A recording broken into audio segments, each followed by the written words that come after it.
आज हम आपको बताने के लिए जा रहे हैं स्टैंड गीजर को डायरेक्ट करने का तरीका, क्योंकि हम इसके सेल बदल बदल कर थक गए हैं और महंगाई भी बहुत हो गई है। तो आज हम इसको आपको डायरेक्ट करने का तरीका बताएंगे। सबसे पहले आपको इनके 4 स्क्रू खोलने हैं, 2 यहाँ के और 2 वहाँ के।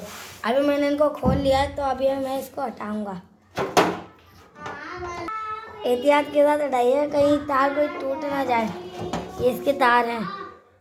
अब अभी इसकी सेलो की डिब्बी है। अब आप क्या करेंगे, सेलो की डिब्बी के तार यूँ करके निकाल लें। उसके बाद तो आप सबसे पहले आप देखेंगे कि एक काला तार और एक पीला तार।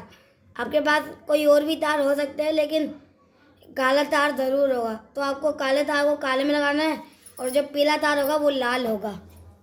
अब सबसे पहले आपको ये, मेरे पास एक पावर केबल है, इसको मैंने आगे से काट लिया है, लेकिन आपको ध्यान रखना है कि आप पीछे से ना काटें। इसके बदले आप एक काले तार के मैं काला तार जोड़ रहा हूँ।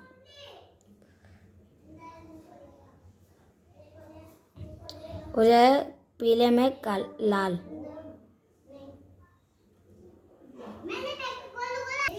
अभी हमने जोड़ दिया। अब हम ये आपको चला के दिखाएंगे। अभी आप देख सकते हैं हमने तार लगा दिए हैं और ये हमने बैटरी के अंदर लगा दिया। अब आप इसको ऑन करके दिखाते हैं। ये आप देख सकते हैं कि ये ऑन हो चुका है। स्टॉप करें।